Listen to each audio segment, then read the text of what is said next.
오늘 본문 1절 2절에 보니까 예수님께서 하루 종일 말씀을 전하시고 병자들 고치시고 수고를 많이 하셨을 텐데 주무시러 가시질 않고 감람산으로 가셔서 밤새도록 기도하시고 그 다음날 성전으로 돌아와서 또 백성들에게 말씀을 가르치셨다 그랬습니다.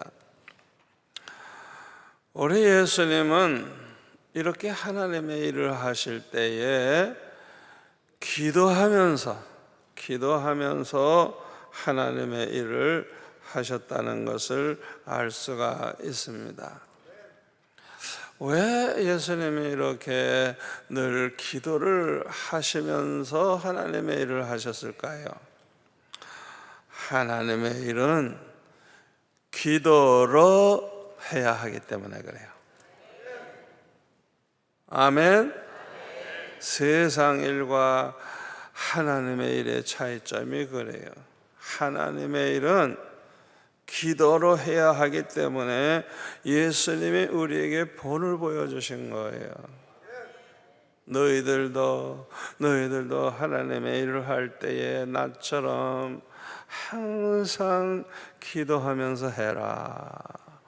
그걸 보여주시기 위해서 이렇게 예수님이 본을 보여주신 것입니다. 요한복음 5장 17절에 보면 예수님 말씀하시기를 내 아버지께서 이제까지 일하시니 나도 일한다 말씀을 하셨어요. 여기서 말하는 하나님이 하시는 일, 또 주님이 하시는 일은 하나님의 백성을 구원하시는 일을 가리킵니다. 에베소서 1장 4절에 보면 창세전에 우리를 택하셨다고 했는데 하나님이 영원히 천국에서 함께 살 그 하나님의 백성들을 그들의 죄에서 구원하는 일, 바로 이것이 하나님의 일이고 우리 주님이 하시는 일인 것입니다. 마태복음 1장 21절에 보면 예수님은 이 하나님의 일을 위해서 오셨어요. 아들을 낳으리니 이름을 예수라 하라. 이는 그가 자기 백성을 그들의 죄에서 구원할 자라. 예수님은 바로 하나님의 백성, 그들의 백성을 그들의 죄에서 구원하기 위해서 이 세상에 오신 것입니다. 그래서 요한복음 6장 38절에 보면은 내가 하늘에서 내려온 것은 내 뜻을 행하려 함이 아니요 나를 보내신 내 아버지의 뜻을 행하려 함이니라 말씀하시면서 나를 보내신 그 하나님의 뜻은 내게 주신 자 중에 하나님이 택한 백성들 중에 하나도 잃어버리지 아니하고 마지막 날에 다시 살리는 이것이니라. 우리 주님이 이렇게 말씀을 하셨습니다. 우리 예수님은 이 세상에 오신 목적이 분명한 거예요. 하나님의 뜻이 뭐예요? 하나님의 택한 백성은 하나도 잃어버리지 아니하고 마지막 날까지 기어코 다 구원 얻게 하는, 그게 하나님의 뜻이에요. 아멘. 예수님은 이 하나님의 뜻을 이루기 위해서 하나님의 일을 시작하실 때에 제일 먼저 광야로 가셔서 40일 금식기 때부터 하셨어요. 하나님의 일을 시작할 때 기도로 시작했다고요. 기도. 40일을 금식하시면서 기도하시고 나서 이 마귀의 시험을 당당하게 물리치시고 승리를 하신 다음에 회개하라 천국이 가까웠나니라 외치기 시작을 하셨습니다. 그리고 마지막에는 십자가에 못 박혀 죽으심으로 모든 죄를 대속해 주셨습니다. 그러므로 이제는 누구든지 예수님을 믿기만 하면 멸망하지 않고 영생을 얻게 되었습니다. 아멘. 그런데요, 고린도전서 12장 3절의 끝에 보니까 성령으로 말미암지 않고는 성령으로 아니하고는 누구든지 예수를 주시라 할 수가 없느니라. 오직 성령, 성령으로 말미암지 않고는 아무도 예수님을 나의 주라고 그렇게 고백할 수가 없다는 거예요. 그러므로 우리가 하나님의 일을 하려고 하면 반드시 기도해야 되는 거예요. 왜? 성령이 함께 하시도록, 성령이 그 사람을 예수 믿게 하시도록 우리는 기도하면서 하나님의 일을 해야 하는 것입니다. 성령이 하시는 일은 100% 성공합니다. 왜요? 전지전능하신 분이니까. 완전하신 하나님이니까. 우리가 볼 때는 100% 불가능해 보이는 사람이라도 한번 그냥 성령께서 만져만 주셔도 그냥 한순간에 변화가 되고 눈물 흘리며 예수님을 영접하고 예수 믿고 오 나의 주 나의 하나님 고백하게 될 줄로 믿습니다. 그래서 우리도 예수님처럼 하나님의 일을 할 때는 아무리 피곤해도 기도하면서 해야 되는 거예요. 하나님의 일은 기도하면서 해야 되는 거예요. 이렇게 기도해야 은혜를 받아서 큰 믿음으로 무장할 수 있어요. 그리고 마귀와 싸워 이길 수가 있어요. 마귀의 어떤 시험도 우리는 이길 수가 있어요. 그리고 하나님의 뜻을 똑바로 분별하고 모든 일을 하나님의 뜻대로만 할 수가 있는 것입니다. 그렇게 해야 우리는 하나님의 일에 성공을 하게 되는 것입니다. 그런데 우리가 기도한다고 하지만은 기도를 충분하게 하지 못할 때가 너무 많아요. 그냥 일이 뭐가 그렇게 많은지 갈수록 일이 많고 때로는 또 피곤해서 기도하고 싶지만은 못할 때가 많아요. 그래서 제대로 기도하지 않고 하나님의 일을 하면 지칩니다. 지치고 피곤하고 주의 일이 너무 힘들어서 자꾸만 쉬고 싶고 좀 놀고 싶고 딴 일을 하고 싶고 그러다가 보면 실패자가 되고 마는 거예요.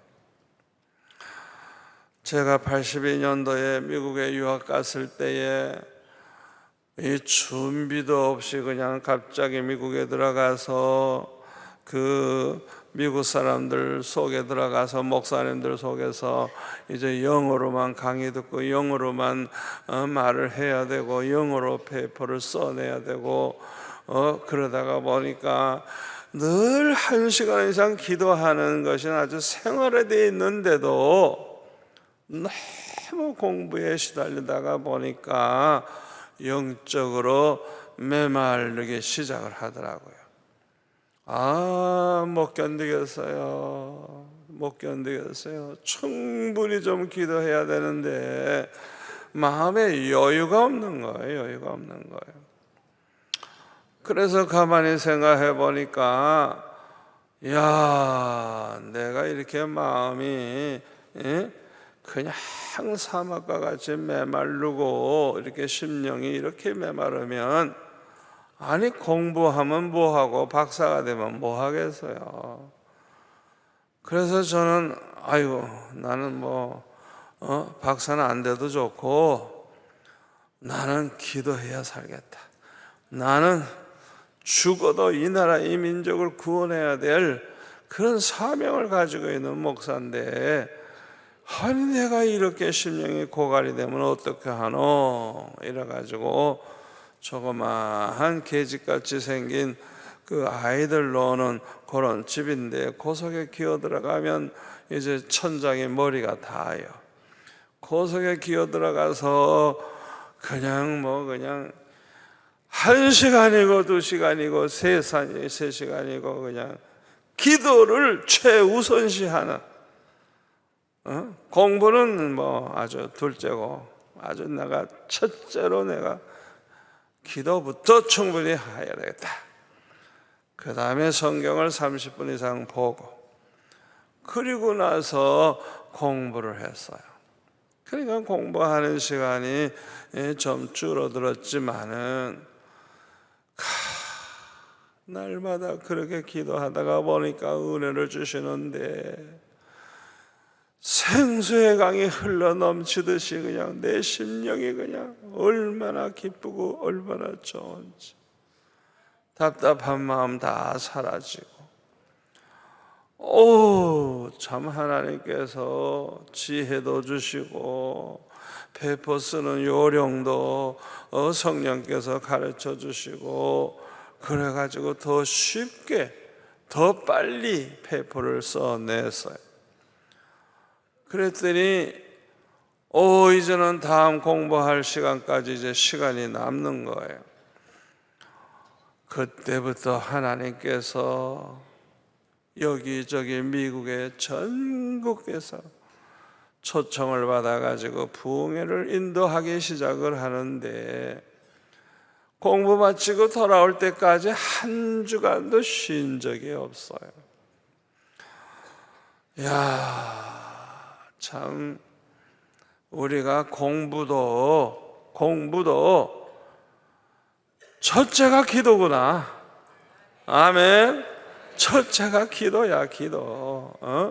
충분히 기도하면 공부 지장이 있을 것 같은데 천만에 더 쉽게 더 아주 즐겁게 공부도 마치고 페이퍼도 마치고 그리고 그냥 주의 일을 마음껏 하게 되는 거예요. 하나님의 일도 이렇게 하면 성령의 은혜로 기쁘고 즐겁게 할 수 있는 줄 믿습니다. 아무리 피곤할 정도로 일을 많이 해도 우리 예수님이 감람산에 가서 기도하고 내려오신 것처럼 우리가 충분히 기도하면서 하나님의 일을 하면 성령이 주시는 그 풍성한 은혜로 말미암아 기쁨으로 모든 일을 감당할 수 있는 줄 믿습니다.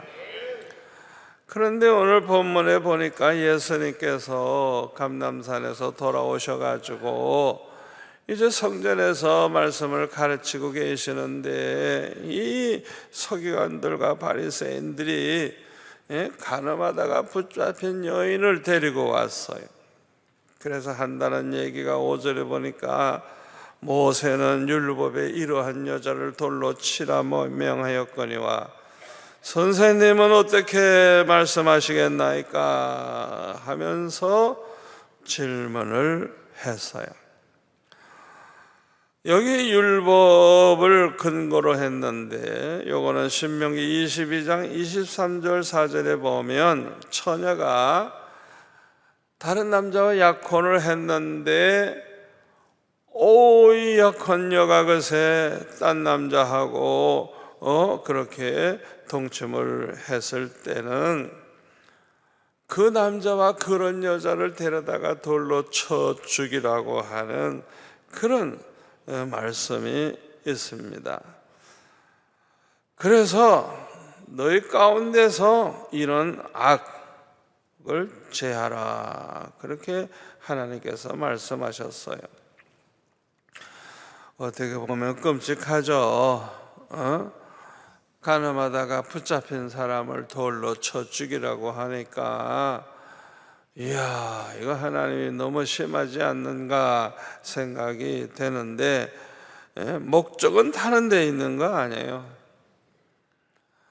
이런 간음하는 자가 생기지 않도록 하기 위해서 그렇고, 간음하는 자들은 이렇게 망한다, 멸망한다, 요거를 알게 하기 위해서 하나님이 이렇게 하신 것입니다.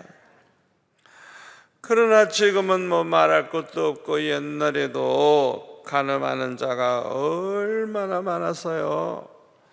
그래서 고린도전서 6장 18절에 보면 사도 바울은 이렇게 말합니다.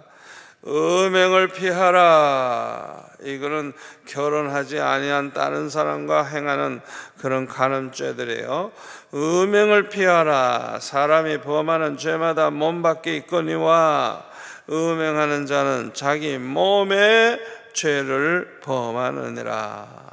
너의 몸은 너희가 하나님께로부터 받은 바 너희 가운데 계신 뭐라고요? 성령의 전인 줄 알지 못하느냐. 우리 예수 믿는 사람들은 우리 안에 성령님이 계십니다. 그러니까 이 몸이 성령의 전이라. 성령의 전이라. 그뿐만 아니라 너희는 너희 자신의 것이 아니라 값으로 산 것이 되었으니 예수님이 십자가에 못 박혀 죽으심으로 멸망해야 될 우리를 구원해 주셔서 피로 값주고 산 몸이라 이거예요. 아멘.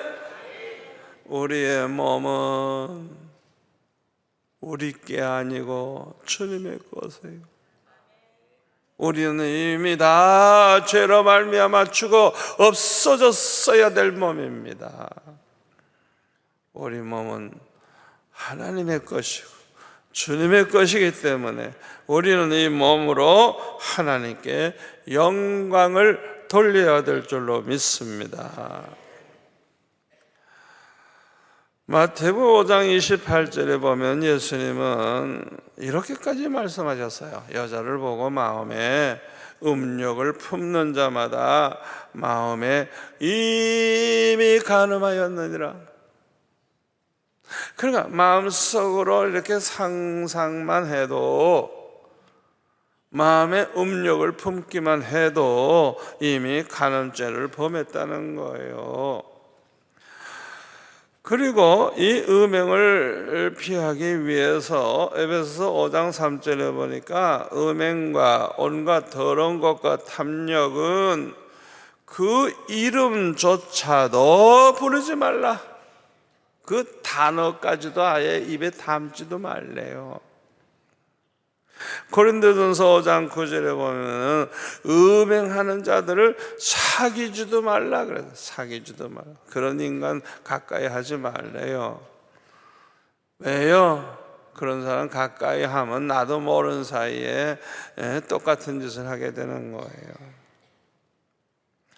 그런데 본문에 보면 서기관들과 바리새인들이 이 간음하다 붙잡힌 여인을 데리고 와서 모세는 이런 여자를 돌로 치라고 했는데 선생님은 어떻게 말씀하시겠습니까? 이렇게 질문했을 때 6절에 보면 이들이 이렇게 질문한 것은 목적을 가지고 한 거예요. 어떤 목적이에요? 어떻게 해서든지 예수님 죽이려고 고소할 조건을 얻고자 해서 예수님을 이렇게 시험한 것이라고 이렇게 성경은 말씀하고 있습니다. 자, 보세요. 예수님께서 만약에 죽이지 말라 말씀하시면 모세의 율법을 어기는 게 되죠. 또 죽여라, 그래서 돌로 쳐 죽이면 로마법에 걸리게 되는 거예요.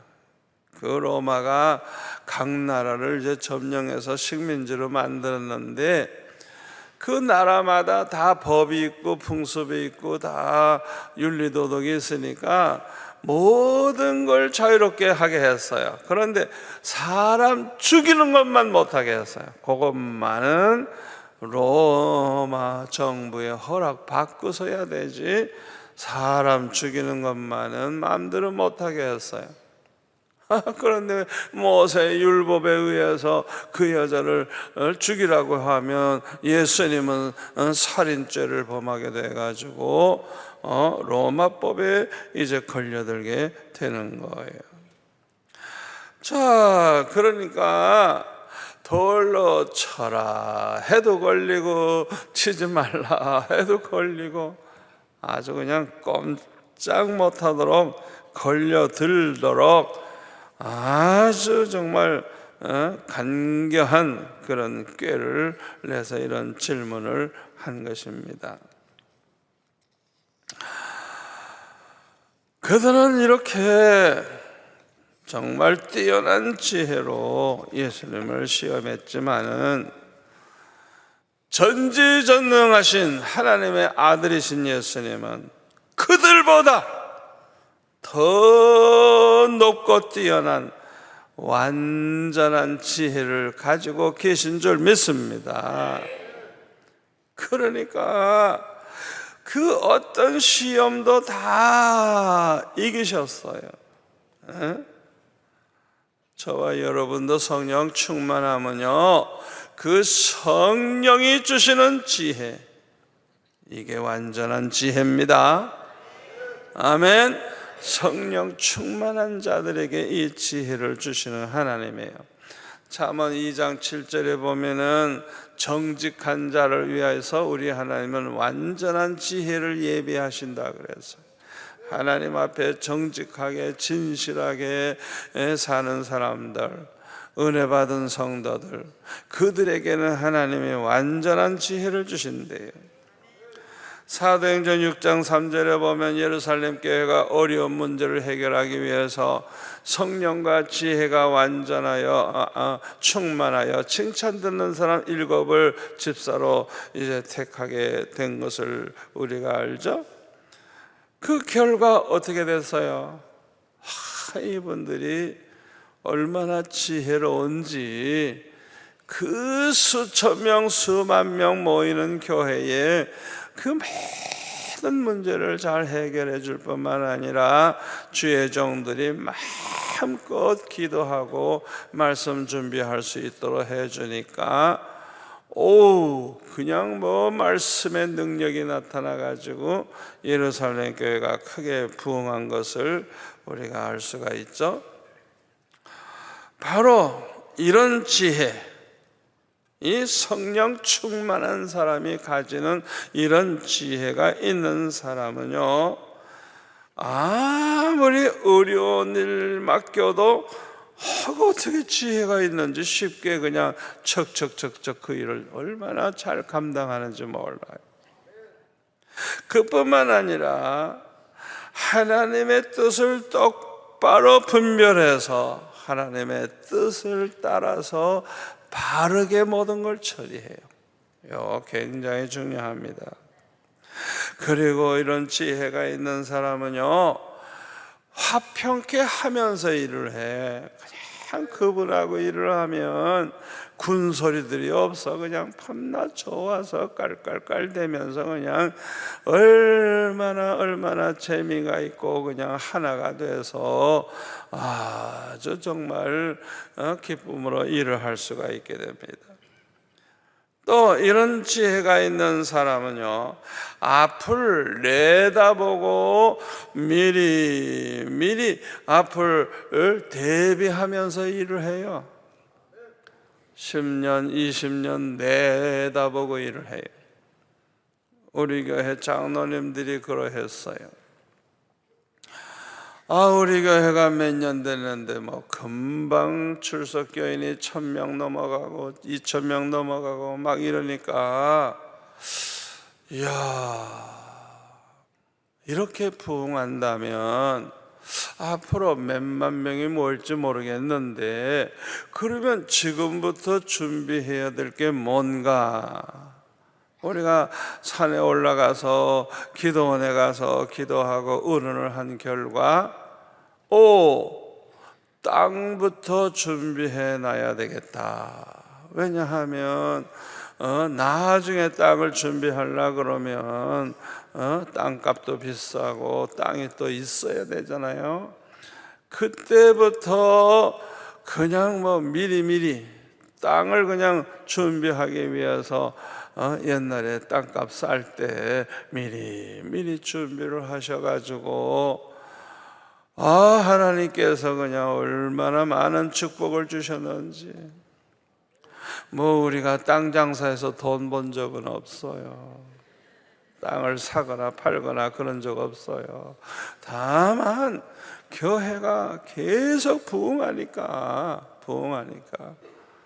그렇게 했는데, 오늘날 이렇게 하나님의 축복 가운데서 넓게 그냥 예배당도 넓게 주차장도 넓게 그냥 쓰고도 남아요. 땅이 좀 남아요. 참 우리 장로님들 얼마나 감사한지, 얼마나 지혜로운지. 이렇게 지혜가 있는 사람들이 일을 하면 교회는 부흥될 줄 믿습니다. 자, 그런데 오늘 본문에 보면요, 예수님은 아무 말씀도 하지 아니하시고 땅바닥에 앉으셔가지고 손으로 뭔가 이렇게 쓰셨어요. 이때 뭐라고 쓰셨는지 모르겠습니다만은 이것은요, 지금 돌로 막 치려고 하는 그 사람들에게 생각할 시간을 주기 위해서 이렇게 하신 것입니다. 사람은 누구나 감정이 그냥 격해지면요, 실수하기가 참 쉬워요. 그래서 이런 때일수록 잠시라도 기도하거나 좀 생각하는 시간을 가지면 그만큼 실수를 우리는 줄일 수가 있는 거예요. 모세가 애굽 사람을 때려 죽이기 전에 잠시라도 기도했더라면, 잠시라도 좀 생각을 했더라면 그렇게 사람을 죽여서 모래 속에다가 파묻지는 않았을 거예요. 그러니까 자기는 생각도 채 하지도 못하고 기도도 하지 못하고 그냥 즉시 행동으로 옮기는 바람에 그냥 도망가는 신세가 됐잖아요. 그냥 부모하고 인사도 못하고 도망갔어요. 그냥 도망갔어요. 서기관들과 바리새인들도 마찬가지입니다. 그들이 돌로 여인을 쳐 죽이기 전에 그들이 지금 하는 행동이 과연 옳은 일인지 아닌지 생각을 좀 해봐야 되는데, 그냥 당장이라도 돌로 치려고만 하니까 그들에게 생각해 볼 시간을 주님께서 주시려고 그렇게 하신 거예요.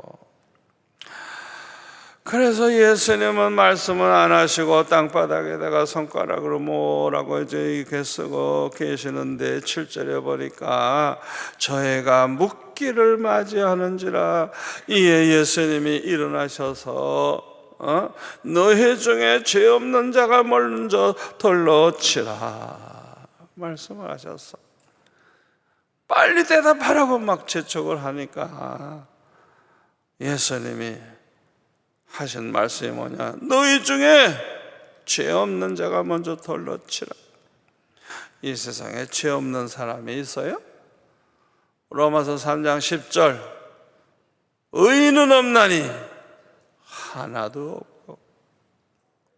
여러분, 이 세상에 성경은 의인이 없다 그랬어. 죄를 범하지 아니한 의인은 이 세상에 하나도 없다고 분명히 성경 말씀은 우리에게 가르쳐주고 있습니다.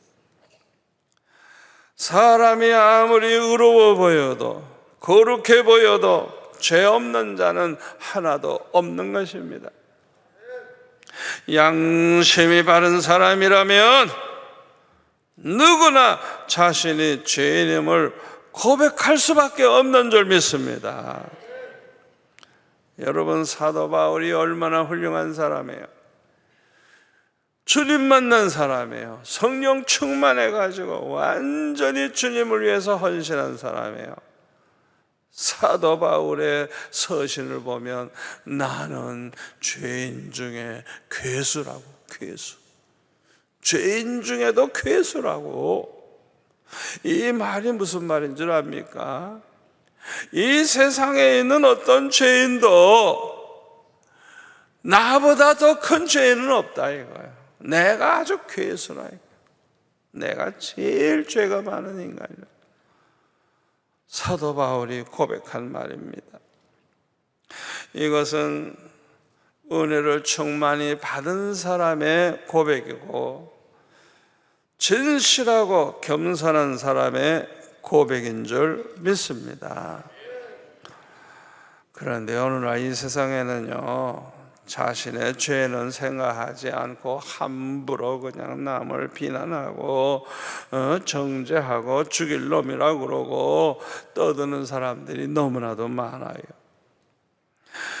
이것이 교만한 사람의 특징입니다. 교만한 사람은요, 그 교만이라고 하는 그 마음이 자기 그 눈을 어둡게 해요. 어둡게. 그래서 자기 자신의 죄를 볼 수가 없어요. 다른 사람의 죄만 보이는 거예요. 그래가지고 자기는 더 큰 도둑놈인데 그냥 다른 사람 보고 도둑놈이라고 욕을 하고 비난하고 정죄하는 거예요.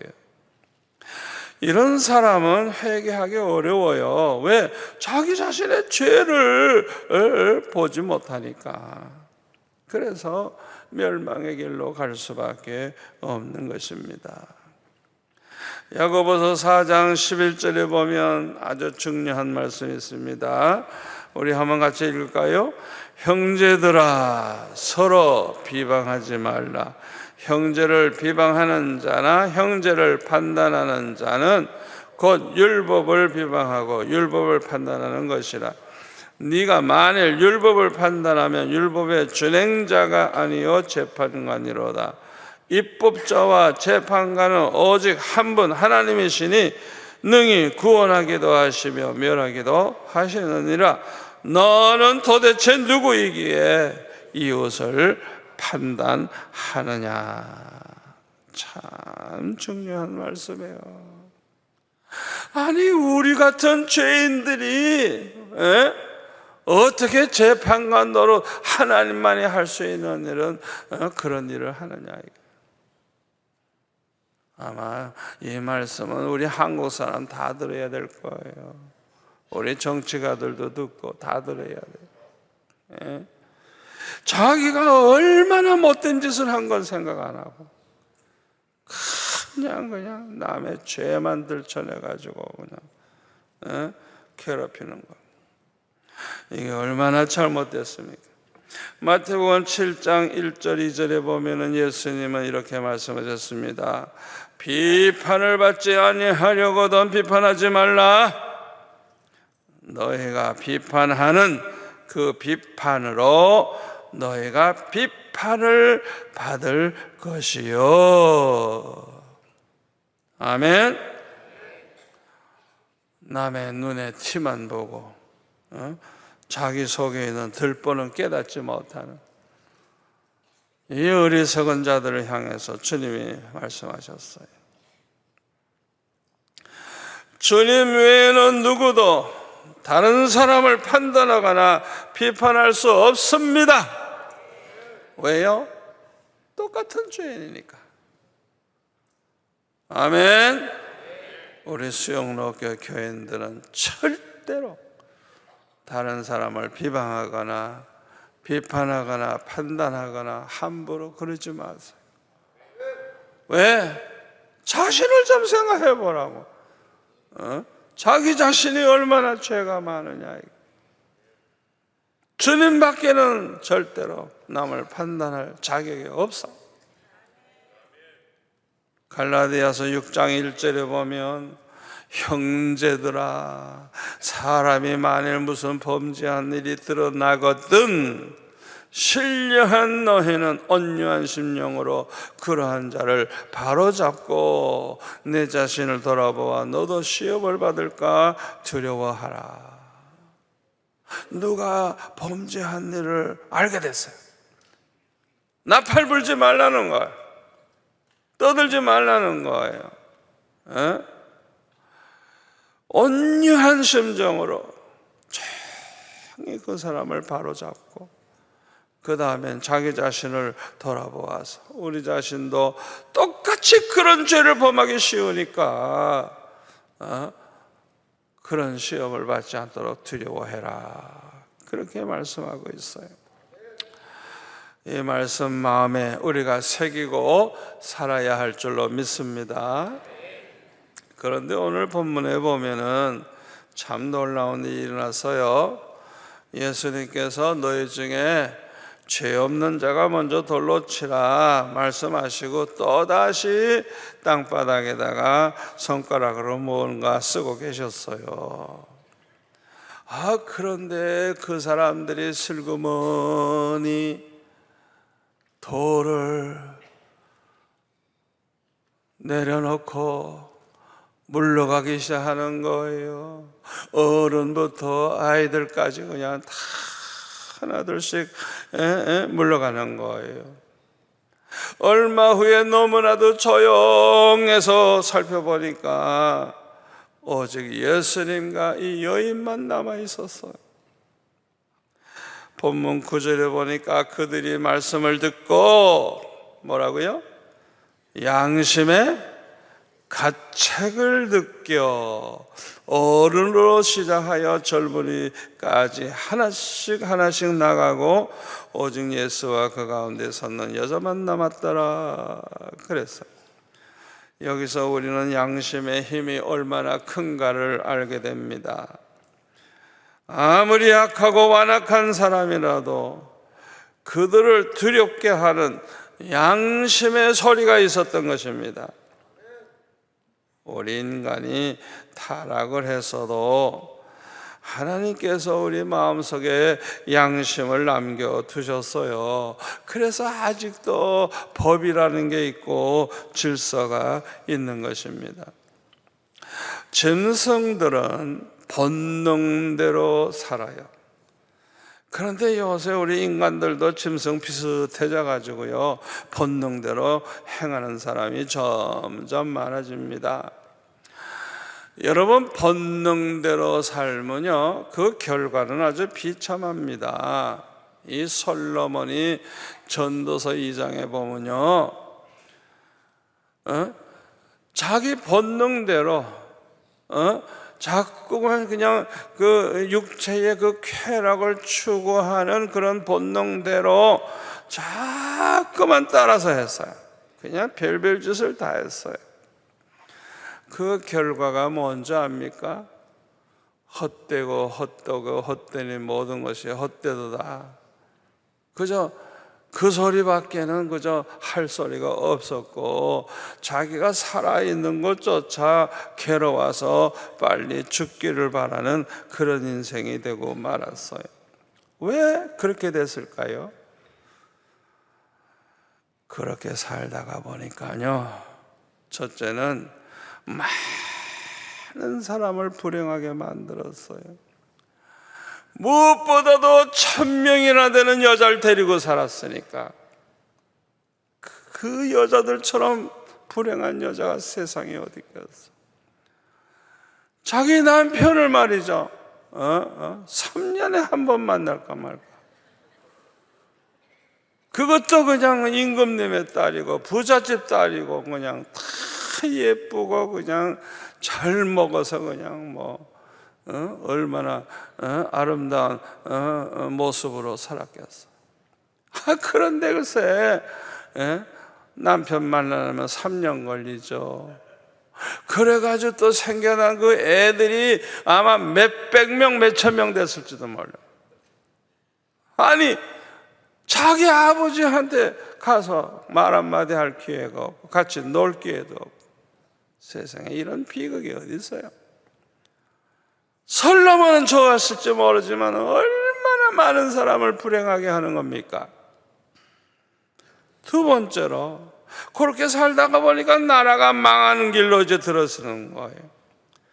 세 번째로 하나님으로부터도 버림받게 되는 거예요. 네 번째로는 고통 속에, 고민 속에 하루하루 살아있는 게 지겨울 정도로 그렇게 고통 속에 살다가 죽었어요. 그러므로 우리는 본능대로 살면 안 될 줄 믿습니다.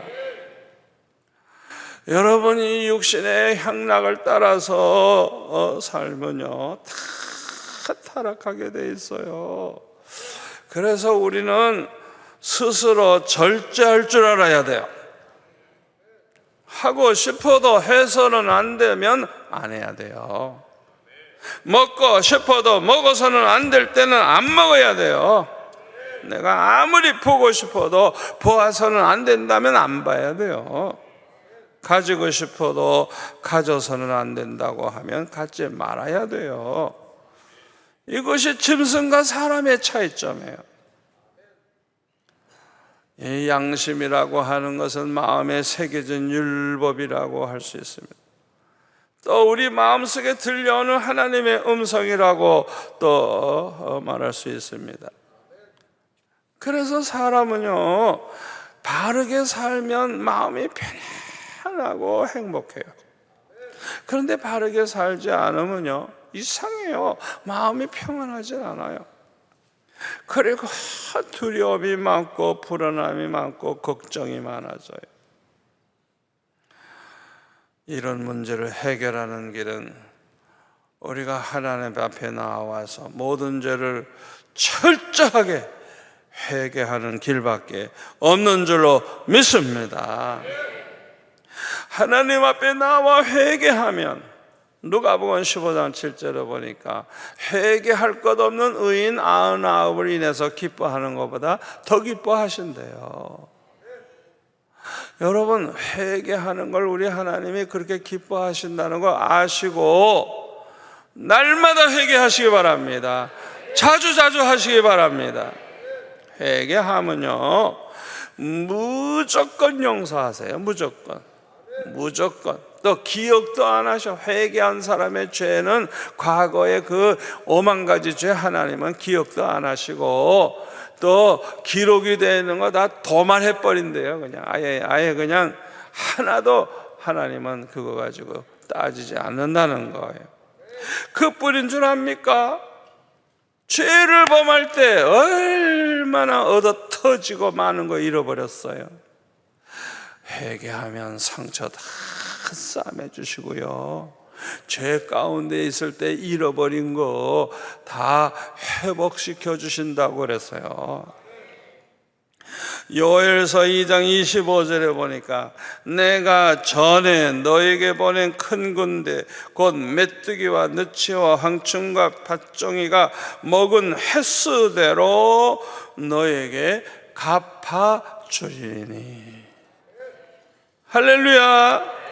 회개하고 돌아오면 과거의 재앙을 맞고 그냥 IMF를 맞고 그냥 문제가 막 생겨가지고 그냥 잃어버린 거 다 갚아주시겠다는 거예요. 믿으세요? 믿으세요? 할렐루야.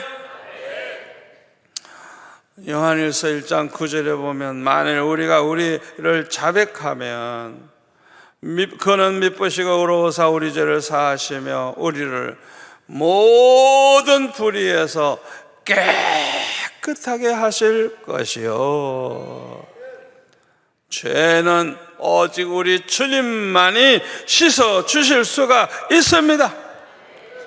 왜냐하면 주님이 우리의 모든 죄를 짊어지시고 십자가에 못 박혀 죽으셨기 때문에 예수님만이 그리스도시요, 예수님만이 구세주요, 예수님만이 죄로 인하여 더러운 우리를 깨끗하게 씻어주신다는 걸 믿으시기를 바랍니다.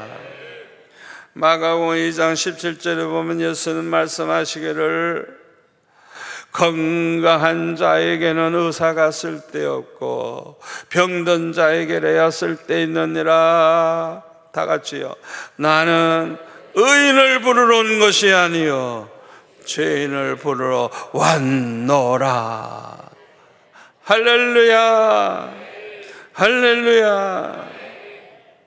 여러분, 탕자의 아버지가 그냥 방탕하고 있는 그 집 나간 아들 날마다 돌아오기를 그냥 바라고 밤낮 문 밖에서 기다리다가 거지가 된 이 아들이 그냥 저 멀리서 걸어올 때 달려가가지고 목을 끌어안고 입을 맞추고 가장 좋은 옷으로 갈아입히고 가락지 끼워주고 신발 신겨주고 잔치까지 벌려주고.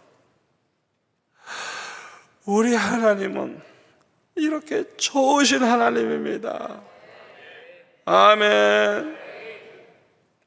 어떤 죄인들이라도 죄 가운데서 멸망당하는 걸 조금 더 기뻐하지 않아요. 어떤 죄인도 다 돌아와 살기를 원하시는 우리 하나님이십니다. 그래서 에스겔서 18장 21절에 보니까 그러나 악인이 만일 그가 행한 모든 죄에서 돌이켜 떠나 내 모든 윤례를 지키고 정의와 공의를 행하면 반드시 살고 죽지 아니할 것이라. 그 범죄한 것이 하나도 기억함이 되지 아니하리니 그가 행한 공의로 살리라. 주 여호와의 말씀에 있느라. 다 같이요. 내가 어찌 악인이 죽는 것을 조금인들 기뻐하랴. 그가 돌이켜 그 길에서 떠나 사는 것을 어찌 기뻐하지 아니하겠느냐. 아멘. 우리 하나님은 얼마나 자비하시고 얼마나 공일이 풍성하신지. 우리가 그렇게 죄를 범했어도 당장 그냥 내리쳐 죽이려고 하는 하나님이 아니에요. 그들이 죄 가운데 그냥 죽는 걸 조금 더 기뻐하지 않는데요. 그들이 돌아와서 회개하고 살기를 원하신다는 거예요. 아멘. 오늘 본문에 보면 다 물러가고 혼자 남아있던 이 여인에게 우리 주님 말씀하십니다. 여자여, 너를 고발하던 그들이 어디 있느냐? 너를 정죄한 자가 없느냐? 대답하되 주여 없나이다. 예수께서 이르시되 나도 너를 정죄하지 아니하노니 가서 다시는 죄를 범하지 말라. 주님이 이렇게 말씀하셨어요. 그들은 다 죄인이니까 돌로 칠 자격 없어요. 그러나 예수님은 돌로 치실 자격이 있는 분이에요. 그런데 예수님 뭐라 그랬어요? 나도 너를 정죄하지 않는다. 아멘. 다시는 돌아가서 죄를 범하지 말라, 그렇게 말씀을 하셨어요. 주님은 자비하시고 긍휼이 풍성하신 분입니다. 저와 여러분이 오늘도 이렇게 살아있는 것은 자비와 긍휼이 풍성하신 하나님의 은혜로 살아있는 줄 믿습니다. 그러나 세상에 나가 살다가 보면 또 죄를 범하고 또 죄를 범하고 또 죄를 범하고. 왜 그렇게 되죠? 이 세상이 너무 죄악이 관영해서 그래요. 또 하나는 우리가 타락의 근성이 남아있어서 그래요. 그래서 우리 힘으로는요, 이 세상에서 바르게 살 수가 없어요. 해결책은 오직 하나뿐이에요. 성령 충만함을 받는 것입니다. 아멘. 성령의 충만한 은혜를 받으려고 하면 철저하게 해결해야 돼요. 아버지, 용서해 주세요. 내 힘으로는 도저히 이 악한 세상에서 바르게 살 수가 없습니다.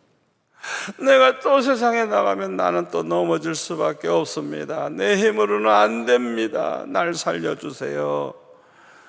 성령이 오셔서 나를 좀 붙잡아 주세요.